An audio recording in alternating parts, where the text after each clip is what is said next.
আগের পূর্ণ সংখ্যা কত হবে? দশমিক রেখা তার আগে পূর্ণ সংখ্যা 54। তারপরে অপশনটা কি আছে? তাহলে সংখ্যাটি দশমিকের আগে পূর্ণ সংখ্যা আসন্ন মান, তার সংখ্যাটি দশমিকের আগের সংখ্যার আগের পূর্ণ সংখ্যা আসন্ন মান। তাহলে সেইটার ক্ষেত্রে অর্থাৎ এককের ঘরের অঙ্কটা আমাদের আসন্ন মান বের করতে বলছে, তাহলে একক স্থানীয় অঙ্ক পর্যন্ত। সেক্ষেত্রে আমরা দশমিকের পরের অঙ্কটার কথা চিন্তা করতে হবে। দশমিকের পরের অঙ্কটার কথা কত আছে? 7। এটা 5-এর থেকে বড়, নিয়ম একই, 5-এর থেকে বড়, সেই জন্য এইখানে এই অঙ্কটা হয়ে যাবে কত?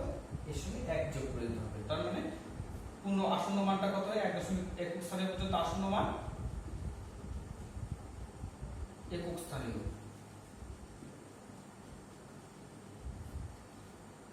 আসন্ন মান হচ্ছে আগে ছিল 5, যেহেতু এখানে 7 আছে, এই অঙ্কটা যেহেতু 7, তাই 7 যেহেতু 5-এর থেকে বড়, তাই এখানে 4-এর সঙ্গে 1 যোগ হয়ে যাবে, অর্থাৎ 5 হয়ে যাবে। আর বাকিগুলো সব বাদ। দশমিকের পরে 0 বাদ, 0 যদি বসিয়ে দিতাম তো দশমিকের পরে সব 0 বসে যেত, 0 গুলো বাদ। এরপরে বলছে কি 1 দশমিক স্থান পর্যন্ত প্রকৃত মান লেখো। 1 দশমিক স্থান পর্যন্ত প্রকৃত মানটা লেখো। 1 দশমিক স্থান পর্যন্ত প্রকৃত মান হচ্ছে 54.7। 1 দশমিক পর্যন্ত পূর্ণ মান। এইবার সংখ্যাটির 2 দশমিক স্থান পর্যন্ত প্রকৃত মান লেখো। 2 দশমিক স্থান পর্যন্ত প্রকৃত মান হচ্ছে 54.70।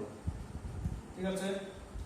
এরপরে বলছে সংখ্যাটির 2 দশমিক স্থান পর্যন্ত আসন্ন মান নির্ণয় করো। 2 দশমিক স্থান পর্যন্ত অর্থাৎ এই পর্যন্ত আসন্ন মান নির্ণয় করতে বলছে। তাহলে এইটুকু পর্যন্ত, অর্থাৎ এইটুকু পর্যন্ত আমাদের সেম রাখতে হবে 54.7, অর্থাৎ এইটা পরবর্তী সংখ্যা কত? পরবর্তী অঙ্কটা 4, 4 5-এর থেকে ছোট, তাহলে 0 0 হয়ে যাবে। ক্লিয়ার? এরপর একটা বলছে কি পরে অপশনটা 3 দশমিক স্থান পর্যন্ত। তাহলে 3 দশমিক স্থান পর্যন্ত প্রকৃত মান হচ্ছে 54.704। এবার 3 দশমিক স্থান পর্যন্ত আসন্ন মান নির্ণয় করতে বলছে, অর্থাৎ এইটুকু পর্যন্ত আসন্ন মান নির্ণয় করতে বলছে। এইটুকু, তার মানে এইটুকু যা আছে তাই লিখবো, 54.70 যা আছে তাই লিখে দিলাম। অর্থাৎ 4 এর পরের অঙ্কটা কি আছে? 9। 9 কি 5-এর থেকে বড়, তাহলে এর সঙ্গে আমাদের 1 যোগ করে দিতে হবে। 4 একে 5। বোঝা গেল? এটা গেল আমাদের 5 নম্বর অঙ্ক। এবার 6 এর অঙ্ক দেখি। নিচে ভগ্নাংশগুলি 2, 3 ও 4 দশমিক স্থান পর্যন্ত আসন্ন মান নির্ণয় করুন। প্রথমে তাহলে আমাদের ভগ্নাংশগুলো আসন্ন মান বের করতে বলছে। তাহলে প্রথমে আমাদের কি করতে হবে? ভগ্নাংশগুলোকে আমাদের দশমিকে নিয়ে যেতে হবে। প্রথমে কি আছে? 22/7, 22/7, 6 এখন 22/7 কে ভাগ করে দিই, 3 7 21, 1 দশমিক দিলাম 0। কত ঘর পর্যন্ত? 4 দশমিক পর্যন্ত, তাহলে 5 ঘর পর্যন্ত আমরা নেব। 7 অক্ষে 7, 3 দশমিক আছে 0, 4 7 28, 2 দশমিক 0, 7 2 14, 6 দশমিক 0, 8 56, 4 দশমিক 0, 5 35, 5 আর নেওয়ার দরকার নেই, 5 ঘর হয়ে গেছে দশমিক। তাহলে প্রথমে আমরা কি 2 দশমিক স্থান পর্যন্ত, 2 দশমিক স্থান, 2 দশমিক স্থান পর্যন্ত। তাহলে আমাদের কি হবে? এইটুকু পর্যন্ত যেতে হবে, এইটুকু। তার মানে এইখানে যা আছে তাই লিখব, 3.1 যা আছে লিখে দেব।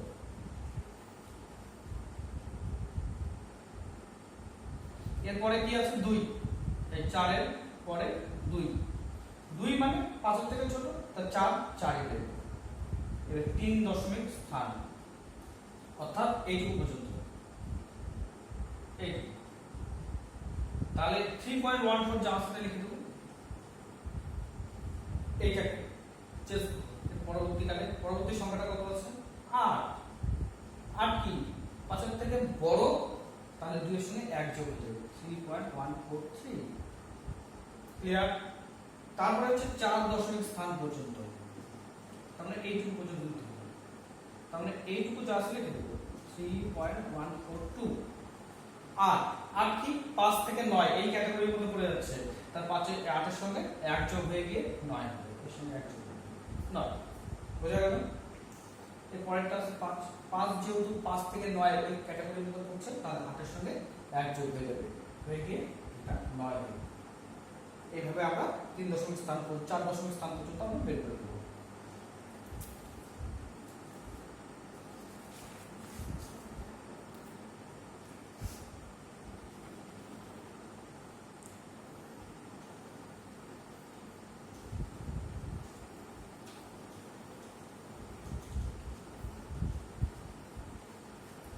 এরপরে 8 এর অঙ্কটা দেখি।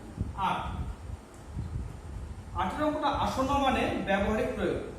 প্রথমে হচ্ছে 1 নম্বরটা কি বলছে, 11টা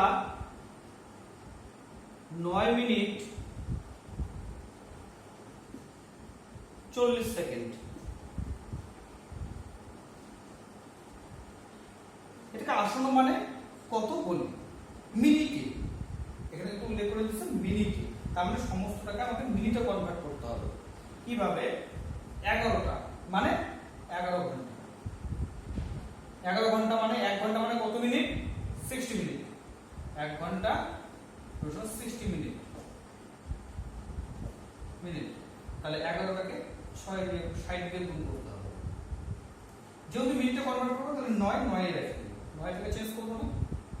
এবার 40 সেকেন্ড একে মিনিট নিতে হবে, তার মানে 1 মিনিট সমান 60 সেকেন্ড, তার মানে 40 সেকেন্ডকে যদি মিনিটে নিতে যাই তো 60 কে 60 তে ভাগ করতে হবে, তাহলে এত পুরোটা মিনিট। 0 0 কেটে গেল, 2 2, বুঝা গেল? 6 11 66, 0 যোগ 9 যোগ 2/3 এত মিনিট সমান সমান 669 2/3 এত মিনিট।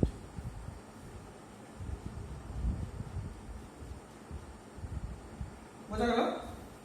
এটাকে যদি আমরা ক্যালকুলেশন করি, গুণ করলে আমাদের হচ্ছে কত, 2009/3 এত মিনিট। সমস্ত ভাঙালে এটার সঙ্গে এটা গুণ হয়, তারপরে এটা যোগ হয়ে যাবে, বাস এটা নিয়ম। এইবার আমরা এটা ভাগ করে দেব।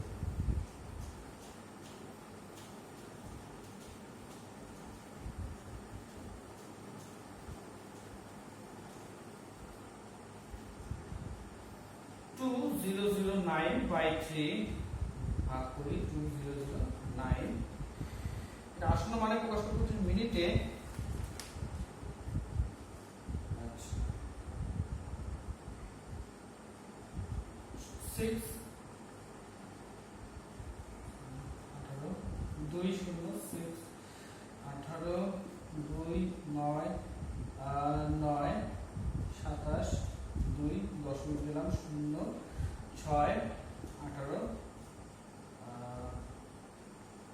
2 দশমিক পরে 6 6 6 আসতেই থাকবে, এরপরে লেখার দরকার নেই, আসন্ন মান এইখানে আমরা লিখব। অর্থাৎ আমরা লিখতে পারি 2009/3 = 669.6, তাই এটাকে ছোট করে আমরা যদি লিখি 669.6 লিখে দিলাম মিনিট। আসন্ন মান বলতে একদম এইখানে, এটা হচ্ছে আসন্ন মান। এটা পরবর্তী অঙ্ক কি আছে, দশমিকের পরবর্তী অঙ্ক 6 6 5 এর থেকে বড়, তাহলে এর সঙ্গে 1 যোগ হয়ে যাবে, তাহলে 9 রেখে 10 এর 0 হাই থাকলো কত, 669 যোগ 1, 9 কে 10 এর 0 হাই থাকলো কত, 1 6 1 7 6 7 7 আসন্ন মান হয়ে গেল। ঠিক আছে,